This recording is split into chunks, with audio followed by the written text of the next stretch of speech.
I think it's important for my clients and any stakeholders that I talk to, Ravi, it's important to understand, what this person that I'm dealing with, what drives them, right? Why are they doing this? And what I've always told all my clients, even my family, my coworkers, is you've heard the old story of if you give a man a fish, he'll eat for a day, right? But if you teach a man how to fish, then he'll eat for life.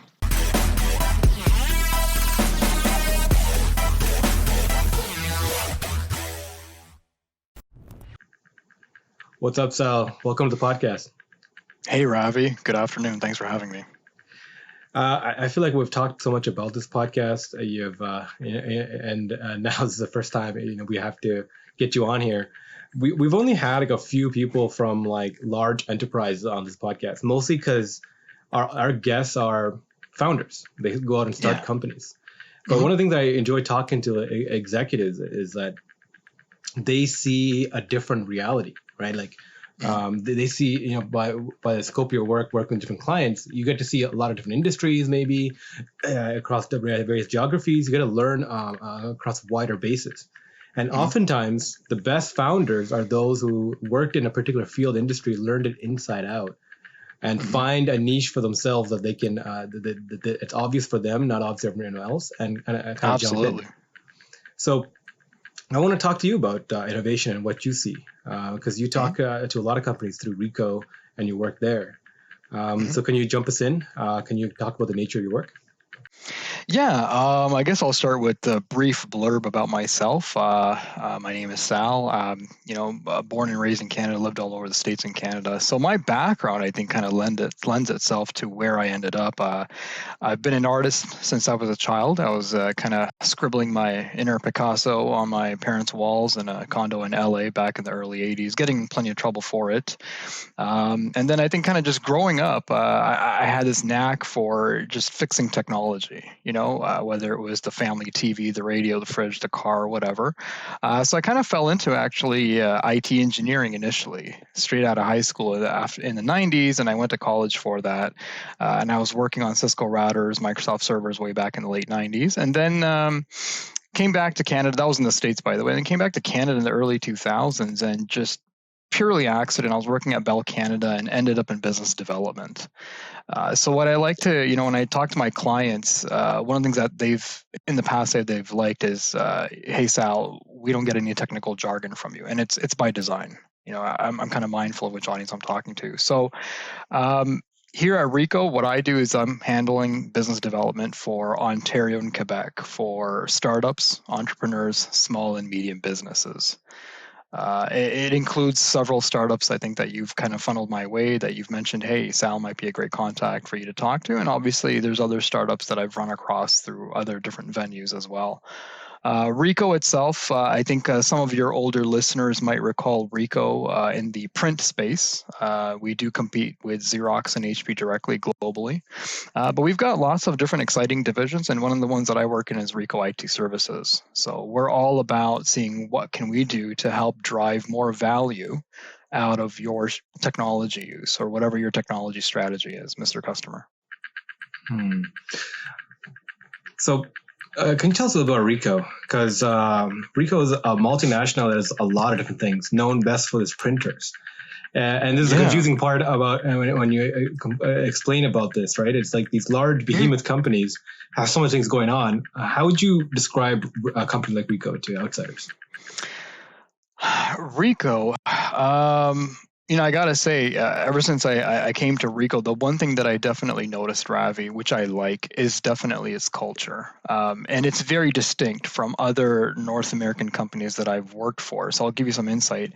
As an example, Ricoh Canada specifically is very mindful of its relations with the Native Americans. And they've been so for a while at the highest levels, right up to the CEO of Ricoh Canada.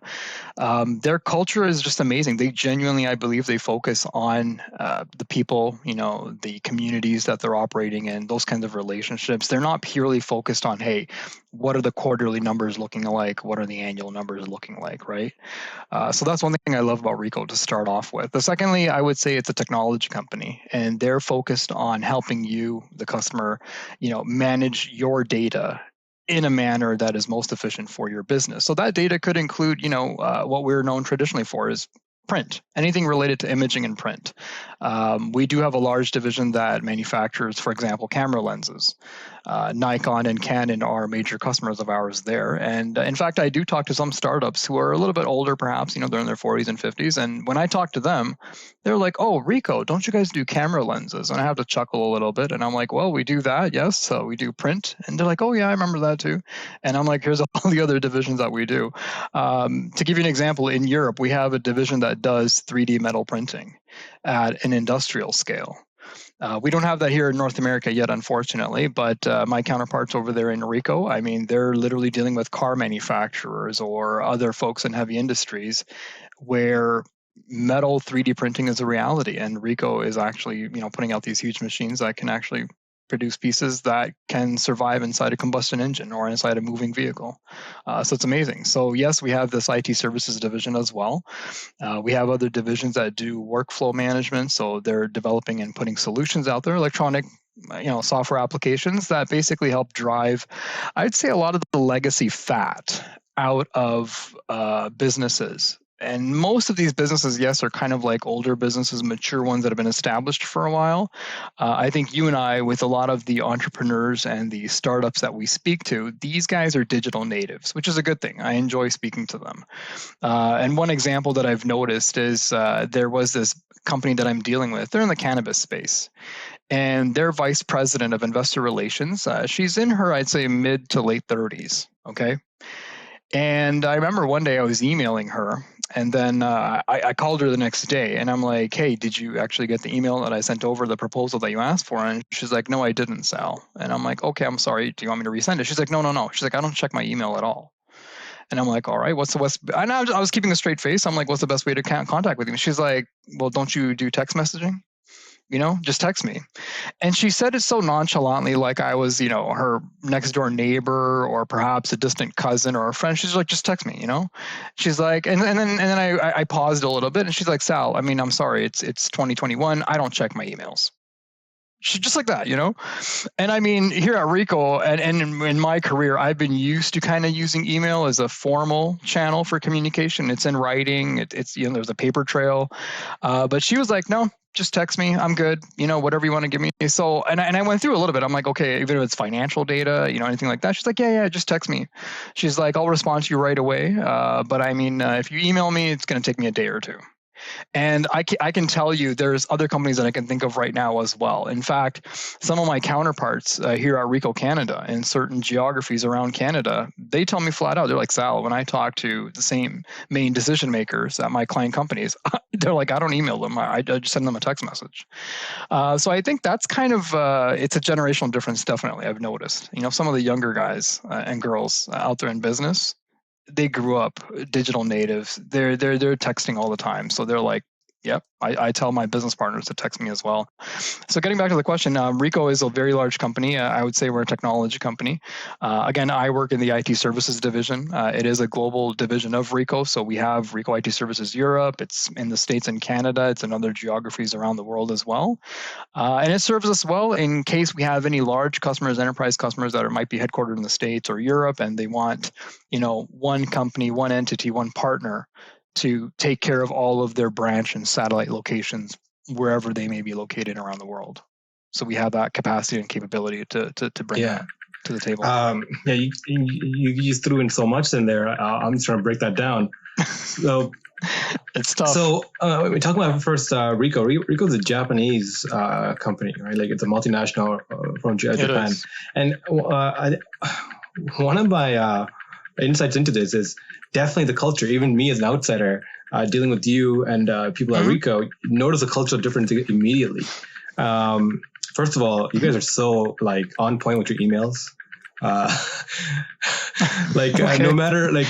I've dealt with so many different types of companies, and I noticed right away how straight up you guys are with answering emails and getting back to people on time. And if you don't even have an answer, you'll at least respond back saying like, "Got this," we're working on it, moving forward, right? And also the culture. One of the things you mentioned as well is like Ricoh, as being a client of ours. They want relationships. They want long-term relationships. They want to form relationships with companies. Yeah. With the companies that we have introduced to Ricoh, right? Same thing. It's like startups go through this evolutionary period where some of the things that they need, they're not ready for it yet. Just like going through a mentorship program or going an accelerator, partnerships, industrial partnerships, I think is the untalked about secret sauce that's been really funneling innovation, where large companies kind of partner with smaller firms in order to do new things. And Ricoh's been doing this for like 60 years, quietly behind the scenes, working with smaller firms, oftentimes funding them, oftentimes buying their services early and seeing how they perform, and sometimes even acquiring them. Can you talk a little bit more about Ricoh's, your history with innovation or like smaller companies, how you deal with them? That is a huge topic, specifically in the area of innovation. And fair warning, Ravi, in advance, I will not be able to do this topic and this question justice. In the areas of innovation, Ricoh, over the years and decades, does have several patents. There's always something that we were thinking of in our laboratories, whether in Japan or the States, Europe, anywhere else, China. And, we decided to, hey, this is an amazing workflow process or something technology that we invented, and we decided to patent it actually. In Canada, in the States, abroad, in Europe, in Japan, we have won numerous awards and patents for innovation. So definitely that is part of our DNA. I mean, I see it every day when I'm talking with my Ricoh counterparts across North America. These are some of the brightest minds that I've had the pleasure of working with. And it's amazing the ideas that they bring to the table. And in some ways, I feel like, you've got all these smaller startups, if you will, within Ricoh, because these are guys that are thinking about how to tackle real world problems. And they're actually coming at it very similar to how businesses are.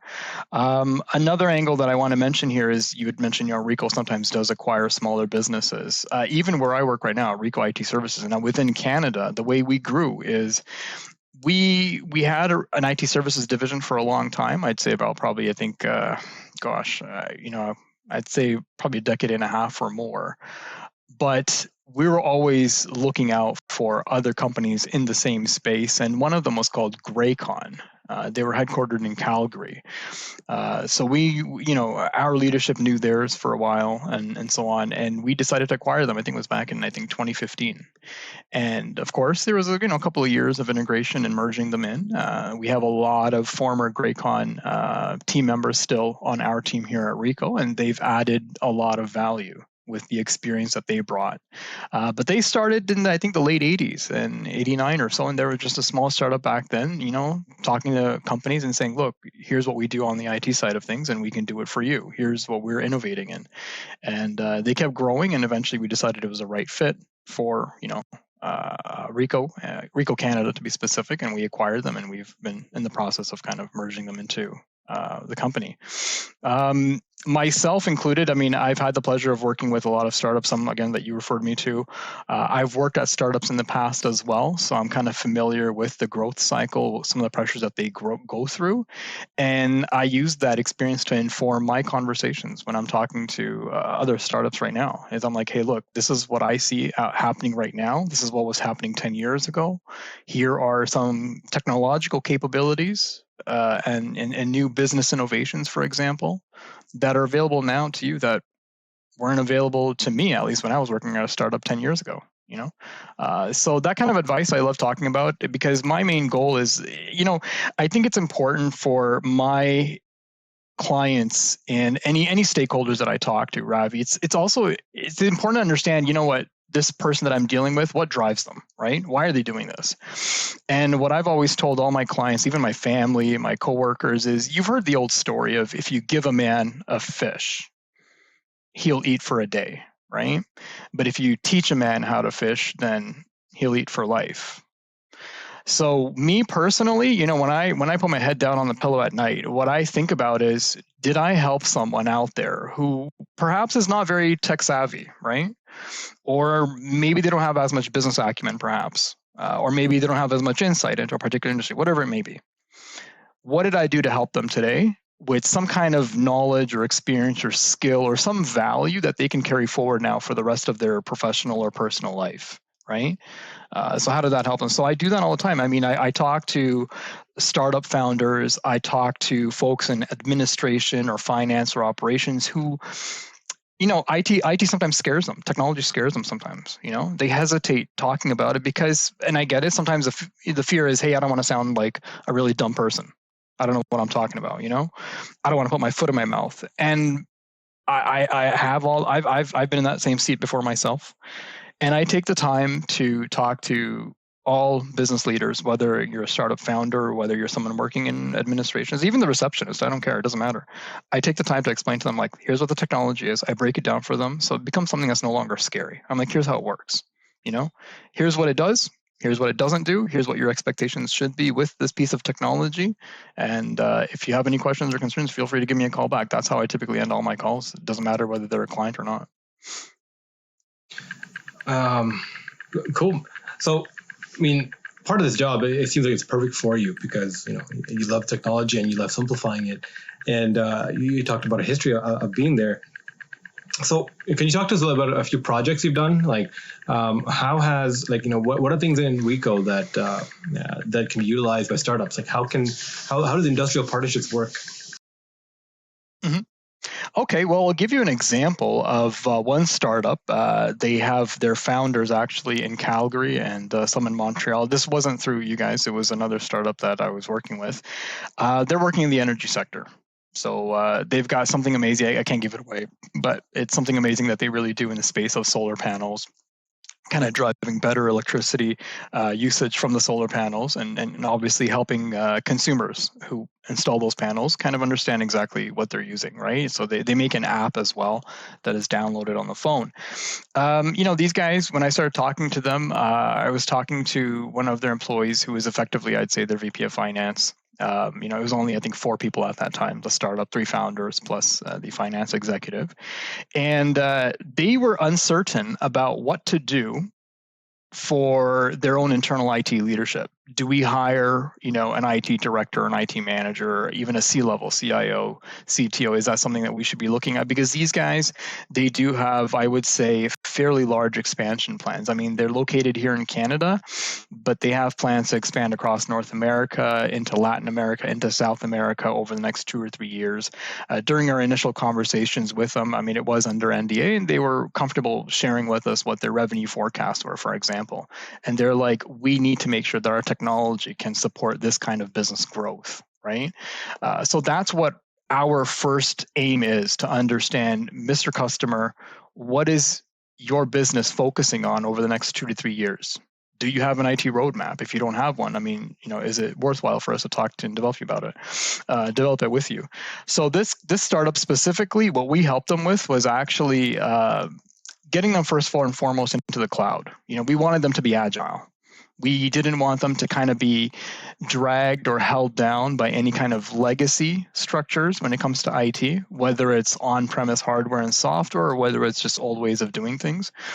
We wanted to tell them, hey, you guys need to be very agile and be able to move fast and break things. And so, again, a very simple way of doing that is making sure that everything you're using right now, services on your specific endpoint, is again in the cloud. And I use that term very loosely, and for any non-technical people that might be listening, an example would be Microsoft 365. You download it from Microsoft. It allows you to download the traditional Office suite, Word, Excel, and so on. It's using Microsoft Teams.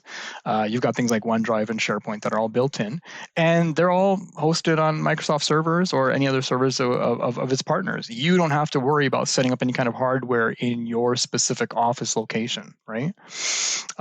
Protecting data, I find, for a lot of startups is also very important. You have all this intellectual property, the IP of the founders, that's kind of being crystallized. It's coming out into company documents. These company documents are very valuable. I'd say they're the crown jewels of the company, of any startup, okay? You took the idea that was in your head, you translated it into real world terms, you laid it down into whatever it was, a business plan, some kind of structure, some kind of process or workflow, and you have to protect that data. because there's so many risks involved. You might have, for example, malicious actors out there who are after your intellectual property, to be honest, okay? And I don't want to go too deep into that. Sometimes it's geopolitics and whatnot, but it's valuable information. How are you protecting it? Okay, that's one example. Basic things. How are you protecting that data against everyday basic things like power outages, or someone accidentally deleted a file, or someone's IT equipment, the laptop went kaput. I don't know. Maybe your kid spilled coffee all over it. I don't know. Whatever, right? How are you protecting that data? So that's one conversation area that I go into with a lot of founders is what have you done to protect your crown jewels? And a lot of times, to be honest, Ravi, a lot of founders haven't thought about it too much.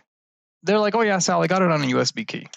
Oh, yeah, I keep it on my laptop, and then I have one copy stored, I don't know, in my Google Drive somewhere, for example, So I kind of have to educate them on what the nuances are, where it's easy to do that, when it's hard to do that, what might be some of the difficulties, some of the risks and costs down the road if you still have your data stored in those spaces, and what are some of the best practices that I see other startups doing that you might want to adopt. So that's one thing that we did for this customer as well, is we helped them kind of protect their data far in advance before the company grows to 30, 40 employees. That's their target for this year at least.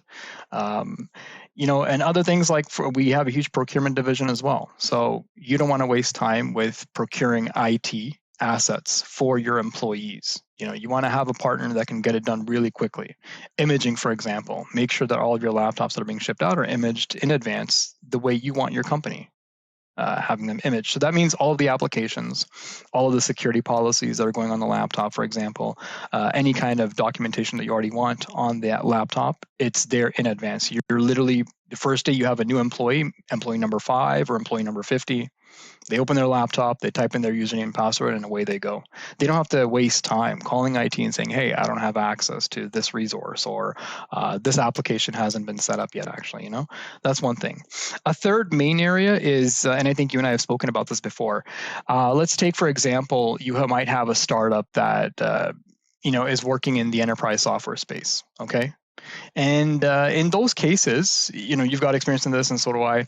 A lot of those startup guys, they're engineers, right? They're software engineers. They have experience, or some of them might be biz dev guys. Okay, they don't have the time or the resources to be on the phone with their initial customers when their initial customers who've implemented their software call them and say, hey, Ravi, I'm running into a small problem on your software, right? How do I fix this?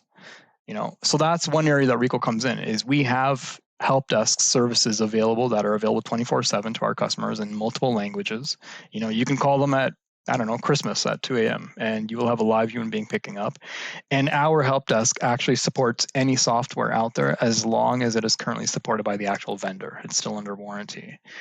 So if you have listeners out there that are creating, let's say, an enterprise software company, one thing they might want to think about that might help them be more agile and grow more faster is, if you're selling your software to a large enterprise customer, how are you supporting the software now? If your enterprise customer's staff run into any problems, are they calling you and are they bogging you down? They're kind of weighing you down with support calls, and that means you don't have time to spend on more DevOps cycles. Well, how are you going to go out there and get new customers? How are you going to tweak your product to make it better for the market, right?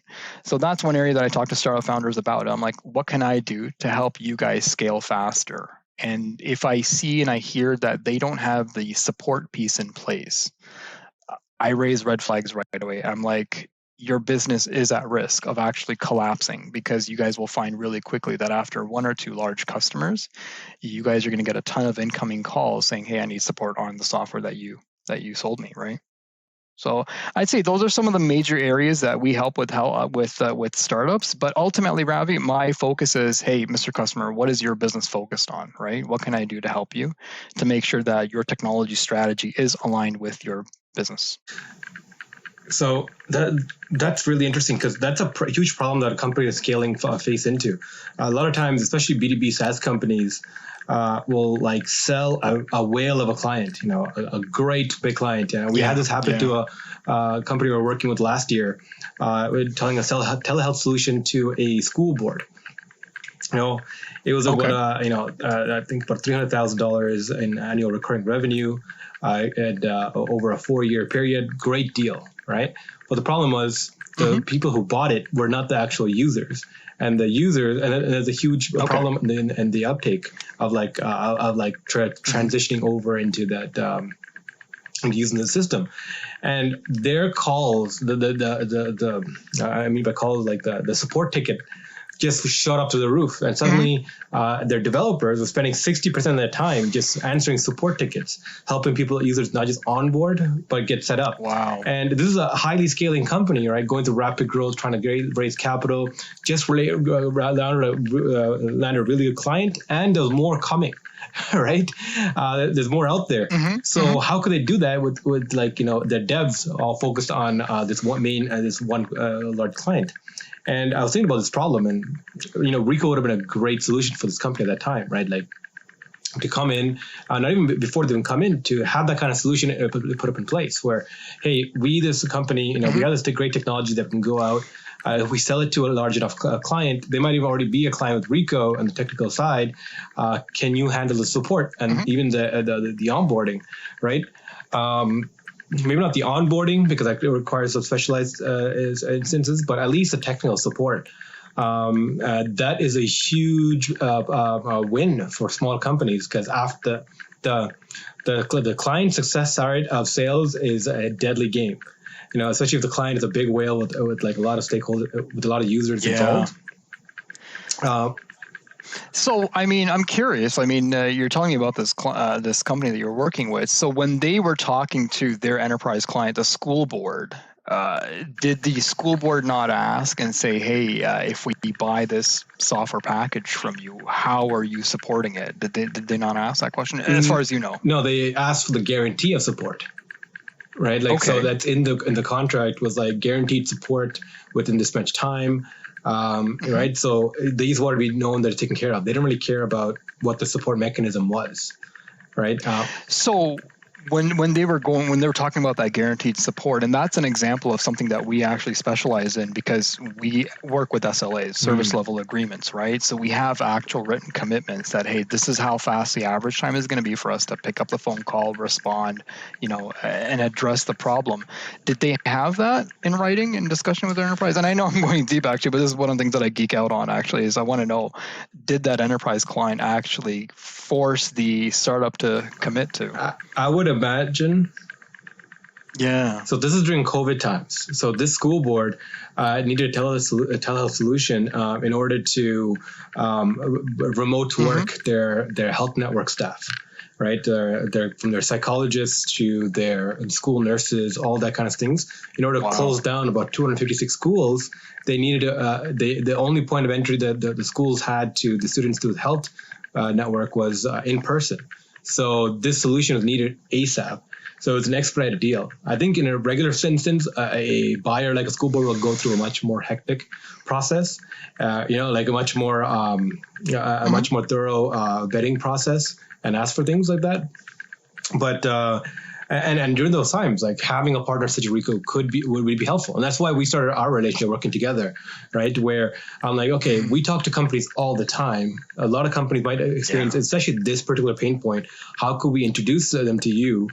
Right, and create this funnel of co-creation, right? So what we're particularly interested in is industrial partnerships, right? So all these companies are always struggling to raise money, go get money from investors.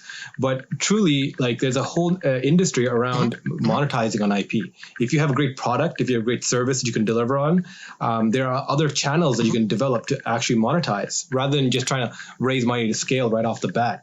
And I think Ricoh definitely offers one channel there, which is if you have a product that can be utilized by large clients, especially, Ricoh would be there to help support that project.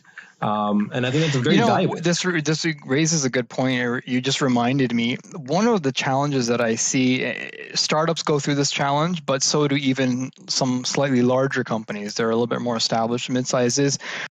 I don't want to say they're trying to reinvent the wheel, but I'll give an example. They're trying to do things that they're not good at. So you have core competencies. Whether you're a startup or you're a mature established company, you as an organization, you exist because there is something that you do really well. And your customers know that about you. And that's what they like about you. Okay. But there's other things in running an organization that you don't do really well. And you don't want to throw good money after bad trying to fix those things that you don't do really well. So when I talk to non-technical leaders, one example that I throw out there, Ravi, is, hey, Mr. Customer, tell me how you drink your water. And initially I get kind of like, puzzled looks and whatnot, but I'm like, you probably turn on a tap, right? And they're like, yeah, that's what I do. I just turn on tap. And, some folks, they want to buy Perrier or they want to buy bottled water, whatever the case may be. But the point is, you've got that water coming from a resource such as your local utility. And I ask them, help me understand, why don't you just go out to your backyard and dig a well? And of course, I get the puzzled looks, and eventually, everyone understands, Sal, that would be really stupid. I mean, it would be a waste of time and money. I can get clean water from the tap. We're in Canada. When I lived in the States, by the way, that was a different story. When I was in Texas, I'd open the water tap and there'd be brown water coming out because the pipes were so rusted across the city, right? This is in Dallas Irving. But that's an example that I give. I'm like, you understand, it doesn't make sense to go into your backyard and dig a well, because you can turn on your tap or you can go to Walmart and buy bottled water, whatever you prefer. So nobody thinks about digging a well. Or, for example, Mr. Customer, you don't go into your garage and have a diesel generator that you're pouring money and fuel into, literally, just to run the lights in your house. So on the IT side of things, why are you trying to do certain IT things yourself and paying more money when you could have a larger utility provider, I want to say, or a utility partner, do the same thing more efficiently for a lot less, right? So that's what I try to help my customers understand, is running your business is like running a vessel or even maintaining a house. There are certain things that you don't want to do yourself. Air Canada runs its airplanes, but they're not actually making the airplanes. They're not making the physical seats that are in their planes, right? They're just buying it from whoever, Boeing or Airbus or whatever, et cetera, right? It doesn't make sense to kind of go out there and reinvent some stuff that you think should be done internally when you have these utility partners out there that can do that a lot better. So that's when I noticed the lights going off, above the heads of a lot of founders. They're like, hey, yeah, you know what? I never thought about it that way. That's actually pretty interesting you say that. One of the things, the trends that we're following is how innovation is changing. Currently we live in this idea of open innovation, where all the different stakeholders are involved in sharing the cost of innovation. So government plays its role, multinationals like your company plays a role, community events play a role, like all these different things come into effect. But we're going to this place of distributed innovation, where different stakeholders are involved in the creation of the IP. Right, not necessarily sharing the cost of the creation of it. So it follows this trend predicted by Peter Drucker. He wrote this book, The Nature of the Firm, back in I think the 60s and 70s. And in this idea, it talked about why companies exist. Like, why do you hire people and put them inside a company? Why do you put those people into a particular office building or into a particular place? Like, why not contract individuals, right? And I talked about like these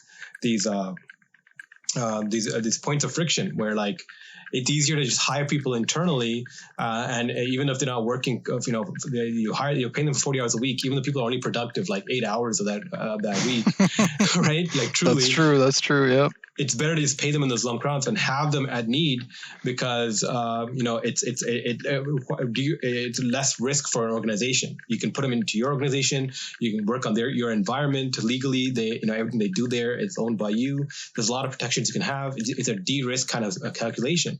Whereas when you contract out, there's other cons to that, where there's IP theft. There's there's things like you can't control when they work or how they work. You lose control. Mm-hmm. But he talked about how when mechanisms come into effect that allows for this kind of this collaboration to happen very frictionlessly, like without contracts being sent back and forth and things like that, like the nature of the firm will shrink, where smaller and smaller groups can contract with other people to fulfill different purposes. So then rather than, building out your own finance department or your own engineering team or your own sales department or marketing firm, right? Just like you don't hire your own in-house legal counsel, right? You hire Mhm. to contract a legal firm. You contract out Mhm. different parts of your business to a multi-stakeholder community, right? And there's a great team we're talking to about this, right? About distributive innovation, but also how distributed teams are operated in. It's like how Mhm. a multi-stakeholder environment can build IP now, right? So imagine like what like a large company like Ricoh can do, utilizing all their resources and with all that, working with like almost like a swarm of bees, these tiny problem-solving units, these tiny experiments, which are startups, right? And picking and choosing. It's like, hey, we can deploy this here, we can deploy this there, and utilize the infrastructure to deploy those products. And those companies can then, build teams of support structure with agencies and supply chains with other agencies and other providers to fulfill. And together, the multi-stakeholder unit is almost created almost instantly as needed to fulfill a particular problem or serve a particular purpose. And that kind of plug and play kind of reality, I think we're a little off about, but there's few companies working on this. One project I really love and we've been watching for about 3 or 4 years now is Colony.io.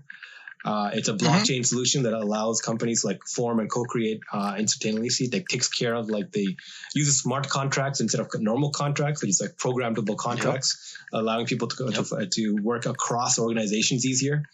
So so what I'm interested in seeing is like how companies and innovation and IP and all those kind of things kind of change as mechanisms for creating companies and sharing ideas changes.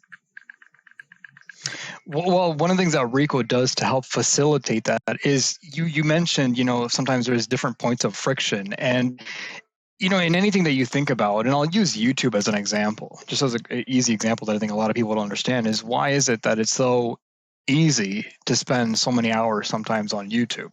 It's because they've removed a lot of the points of friction in the process. The playlist, the suggested playlist is already there on the side of your screen, or if you swipe up from the bottom of your phone window, it's right there, right? Having something going on loop is very easy to do. The red button saying play, it's very easy to do. Having autoplay enabled, for example, when you reach the end of the video, it's very easy to do. So people don't find it, there's not a lot of friction inside the YouTube website or the ecosystem, right? To figure out what do I want to watch next. And in a way, they compete with Netflix, to be honest, right? So one of the things that Ricoh does to remove friction from the internal processes of companies is we actually analyze the workflow. What are you guys getting bogged down in? And again, it doesn't matter what the company does, what industry they're in, but what we want to do is, and I use the word before, fat, is we want to find where the fat is, which is weighing you guys down, both intellectually, financially, operationally, and cut it out. There are certain processes that we've found that in order to enable an innovation, we've been able to cut them out of organizations, and we've reduced workflow times that previously took 3 to 4 weeks, and we've cut them down to literally a day or two. A very simple, easy to understand example would be, and this is related to the pandemic, and I think a lot of people have already heard of this, is Docusign.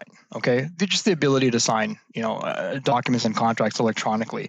At the beginning of the pandemic, we had tons of customers, in finance, in legal, tons of space, real estate, who didn't really have any kind of electronic signature solution to implement it. And we had to point out to them that now, with your distributed workforce, everybody working from home, you're able to hire talent wherever you want. It's not restricted to the local geography, right? So if you guys were, headquartered in Toronto, well, you can go hire someone in Vancouver if you want, or someone on the East Coast in the Maritimes, or someone in LA. It doesn't matter.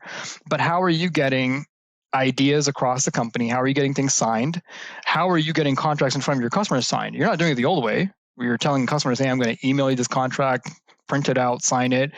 If you're a bank or a mortgage company or a credit union, you're not telling your customers to come into the branch, because you can't. The branches are closed, right? Because of the pandemic.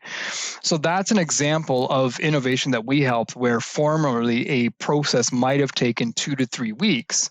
just to sign, let's say, for example, the mortgage documents for a house to keep it really simple. Now you're signing it literally within a few hours or a day at the most, right? Because you're sending it to the client, it's electronically executable.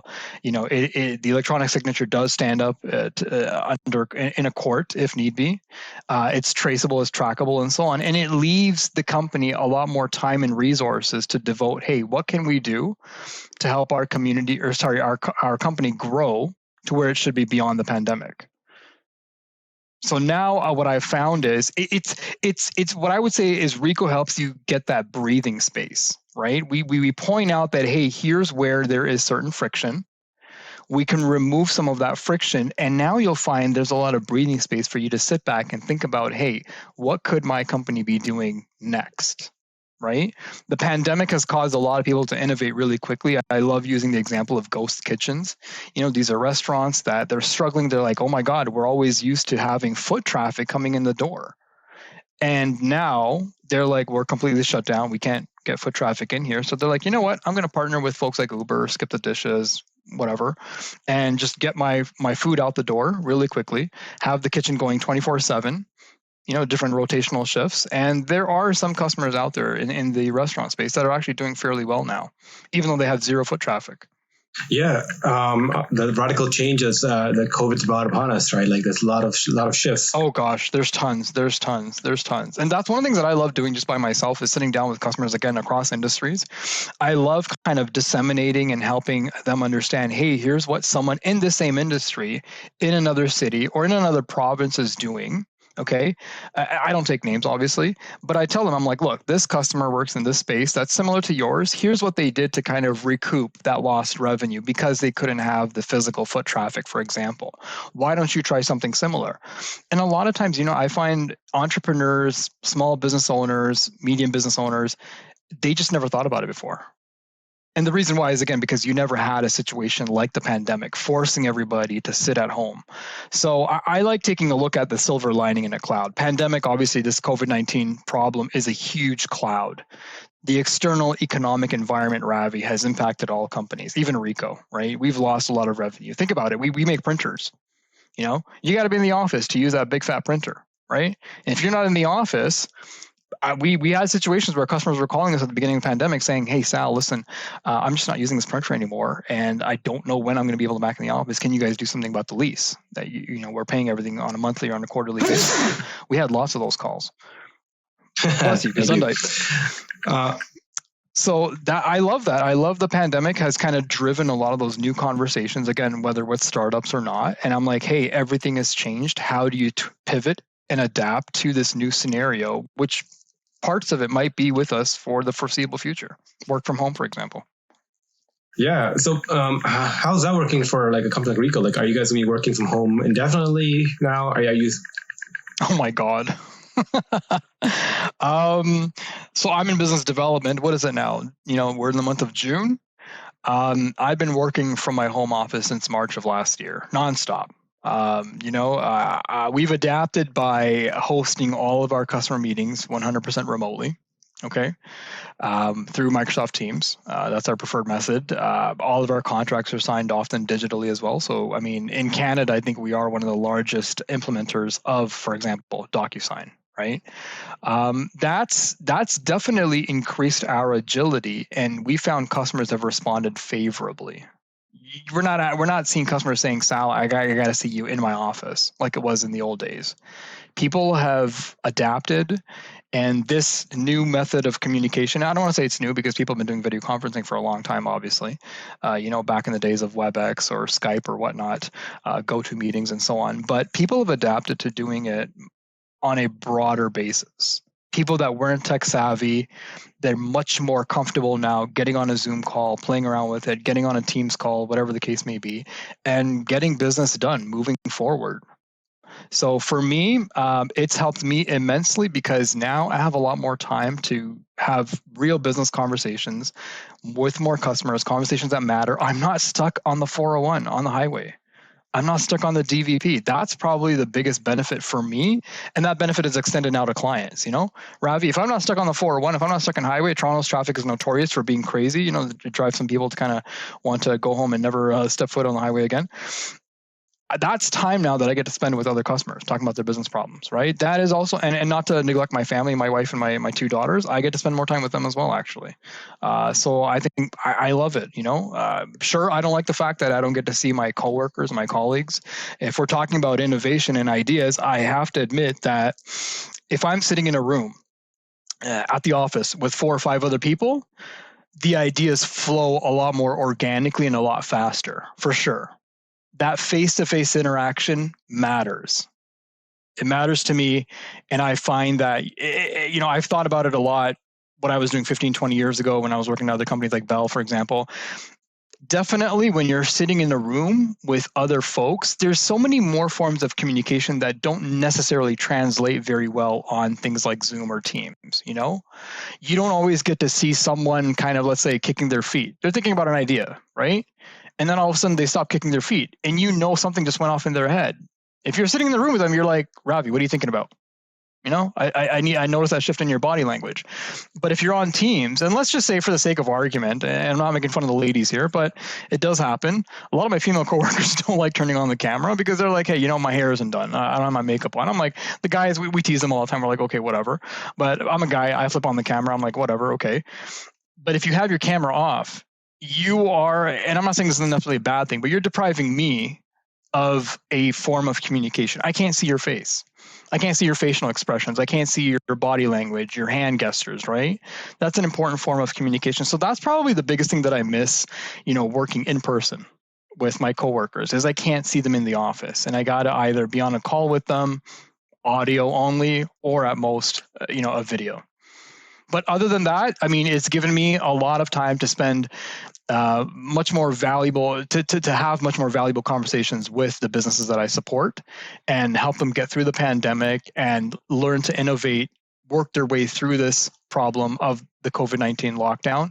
And then I'm going to figure out what happens next. Once we're out of this pandemic, how are you going to be prepared for the next big problem that comes around? And a lot of times, and this is where my artistic and creativity background comes in, a lot of times customers are like, Sal, I don't know. Can you help me understand, what might come around the corner? What's coming out of left field? I have fun with that question.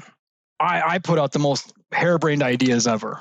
I'm like, what if this happened? And they're like, no, I don't think that would ever happen. I don't see that happening. And I'm like, okay, fine. Let's rewind to January 2020. If I was to tell you that within 2.5, 3 months time, the entire world is going to be working from home, and you need to make sure that all your VPNs are working properly, all of your staff are going to be work from home, IT security is going to be a huge issue, would you believe me? I tell you, 99% of people would say, no, that's not happening.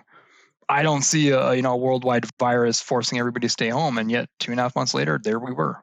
Everyone's all of a sudden being told to go work home, right? So I love throwing out ideas out there, and I force customers to think, what if this happened? A great area is IT security. A lot of businesses, Ravi, especially startups, especially young entrepreneurial companies, SMBs, the response that I get is, Sal, I'm too small. No one's going to attack me. What would someone gain from attacking me? And I'm like, that's not the right question. The right question is, Joe, whoever I'm talking to, how much is your data worth to you? I'll give you an example. I was talking to a small company. They're about 40 or 50 employees. This is about 2 months ago. They do about $20 million in revenue per year. They've been hit by cybersecurity breaches multiple times over the past 4 or 5 years. And part of the reason why is because they didn't understand the impacts of paying the ransomware the first time they got hit, which was back in 2015. The demand was very small. It was $500 Canadian. And the company president, he didn't think much about it. He's like, who are these guys? It's annoying. Just pay it, get rid of it. So the attacks kept on increasing. And the last time they got majorly attacked, which was a ridiculous demand, it was about 500 Bitcoin. That was the demand. That was about 1.5 years ago. And as of about 2 months ago, when I was dealing with the situation, Ravi, 500 Bitcoin, if it was being demanded now, about 2 months ago in 2021, on the market, on the street, it was worth about 33.7 million Canadian. It's insane. There's no way this company was going to pay that ransom. They do 20 million only per year. So that's an example of creative thinking where I talk to a business owner who's never had to experience this kind of problem before, this challenge. And I'm like, John, you're going to come into the office Monday morning. And whether your office is at home, like, your office room, or whether you have a commercial office, I don't care. You go to work on Monday morning and you cannot access your information. Your company is frozen. Your finance secretary is calling you saying there's a ton of bills that have to be paid. You've got your vendors and suppliers beating the door down saying, hey, it's been over 30 days. We got to slap on late fees. What do you do? Who do you call? What is your backup and disaster recovery plan? What does it look like? And to be honest, from the vast majority of small business owners, founders, entrepreneurs, I get just dead silence on the call. And I want them to think about it. I'm like, you are living through COVID-19 right now. It has caused all these challenges that you have adapted to, by the way. And it's a credit to human ingenuity, human perseverance, that we, as sentient creatures, we're like that. We're like, okay, we've got a problem. Let's put our heads together, figure it out. So I tell them, I'm like, Joe, you have done this before. You've dealt with COVID-19. It was a major, almost existential threat. You've dealt with it. Here's another existential threat. What happens if you can't access your data anymore? And your attackers, by the way, they're really good with your finances. They know how much revenue you're losing every day. If you're a $20 million business, do the math, Ravi. You're making about 75 grand a day, your company, okay? I'm going to ask you for a ransomware demand of, let's say 150 grand. That's 2 days worth of downtime, let's say. And I know you're going to be, the gears are turning in your head. If you're the company owner, you're thinking, well, should I pay or should I tell them to screw off and I'm going to go try to restore from everything from my backups? Well, I'm 2 steps ahead of you because I've already gone inside your backups and deleted everything. Okay, because you weren't careful about that. You're going to try to get the cops involved. What are you going to do? Get some kind of remediation firm involved, cybersecurity firm? Well, okay, fine. You're going to have to pay them. There's no way you're going to get this done in 2 days. So you're going to lose that revenue. And by the time everything is said and done, you're going to have lost more than the ransomware demand itself. So I have founders and small business owners that I talk to, and they're like, well, what do I do? And I give them tips on best practices. And I tell them straight up, I'm like, you know what? You don't even need to come to Ricoh IT Services to get these recommendations implemented. If you have an existing IT vendor that you love, go talk to them. Tell them about what I just said. I'll give an example. Backups, okay? Are your backups immutable? You may not have heard of that term if you're not in technology. Basically, what it means is, can someone come in and adjust or modify your backup, your data set, after it's been fixed, after the data has been backed up? If they can't do it, if your system doesn't allow it, then that means if you get attacked by some kind of, malicious attackers looking to encrypt your data and issue a ransomware demand, it means that when they get into your backups before they initiate their attack, they can't encrypt your backups. And that's just one way out of probably 3 or 4 that I can think off the top of my head of how you can protect your backup data so that it's not vulnerable to cybersecurity breaches, right? So that's an area where I love kind of getting customers, getting founders, getting small business owners to start thinking a little bit more creatively about, hey, here's something that could come out of left field. And just like COVID-19, it might completely toss all my plans down the toilet. What am I going to do? How am I going to react? How am I going to preserve my business? And there's tons of other examples that I can give, but I'll stop there. Yeah, no, I think that's a perfect way to end this, because cybersecurity is becoming huge problems. I've heard of my end, so many companies, startups been targeted. Fresh out of just getting fundraising, they're getting all these headlines and all this stuff. Next thing, boom, all the system is locked up. So having. And I know you deal with a lot of VCs and institutional funders, and I got to ask you, is this a priority for them? Do they, when they're going through all these pitch decks on a weekly basis? Some of these guys go through probably, I think, like 10 or 20 of them in a day. Their teams, right? Different teams evaluating these pitches. Is this, as far as a priority for a lot of the VCs? Like they talk to the founders and they're like, okay, what are you doing to protect your data in the event of these? These events. TechCrunch actually just made a great announcement about this. Is VCs are now doing a technical debt kind of analysis, a cybersecurity threat analysis almost when making investments. Previously most VCs and VC firms are run by like finance people, right? They look at numbers, they make investments to that. and they haven't done it before. But there's a new generation of VCs who are actually engineers, who are have gone through the gambit, have battle scars. They're they're serial entrepreneurs, and these new generations is leading a new type of investing, which is much more due diligence, right? So not just looking at numbers, not just looking at the people and making a bet, but looking at the technical debt. And there's an even further level of VC now coming up. It's called we're calling it growth engines, which are VC plus services. So there are VCs plus services. So VC firms that will give you money as a buy-in, but have a bunch of services they have built out in order to take you. Some of these can be sales and marketing resources. Some are technical services, right? And some of them are very automated. One of the biggest ones in Canada that just made it is Georgian Ventures. And Georgian Ventures just completely rebranded themselves as a fintech company. They're no longer just a VC firm. They're a fintech company. So you don't just get invested by them. Your technology blends in with their technology, and their system of APIs plug into your system and helps you boost your company. And what's the reason? I mean, and I know we're running low on time right now, but what was the reason for that? Was it because Georgian or even perhaps other VCs realized that their investments, they weren't seeing the ROI that they wanted to see because perhaps they had invested, in a startup that looked good on paper? Everything was great. It had a great market to address, but perhaps they didn't take care of the technology and security side of things, and the company got attacked and unfortunately, went kaput, belly up, and the VC or any other funders lost their money. Happened. One of the things that I used to sell 3 years ago was a package to VC firms called Technical Diligence. So when VC firms purchase a technology, this was a package from an IT company I was working with that would come in and verify if the technology actually does what it does. Oh, wow. Yeah. Does the algorithm do X? Right? Because they're looking at it from a financial perspective. So they're making a technology bet. We as a technology company would come in and look under the hood and be like, does it actually work? And it was a loss leader the company was selling, saying that, hey, we would sell this to you at $99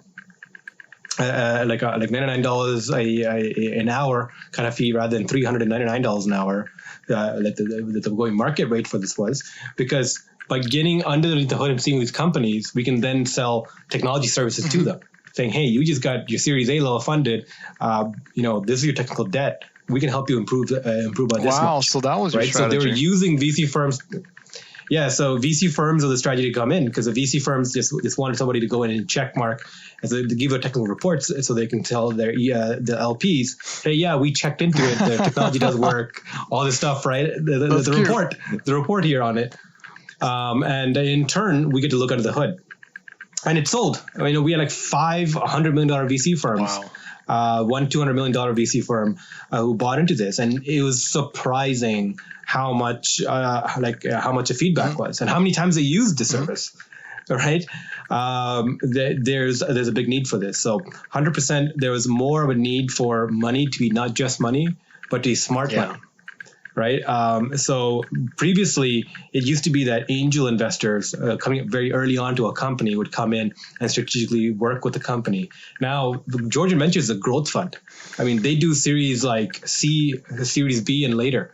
Right, like they put in $20 million and above, so they come into mature startups, and even they want to kind of get into the field of like de-risking them and give them more experience and give them more resources. So there's a more I think what technology is enabling now is more smart money to enter the market, and I think it's a good thing. Thanks for telling me about this. I honestly didn't know they were doing that. I love the strategy though. I mean, coming in, doing their due diligence and figuring out, hey, you've got all these different gaps, these risks that we would have to take on if we were to invest you as it is right now. Here's why you need these services. I love that. Yeah. Awesome, Sal.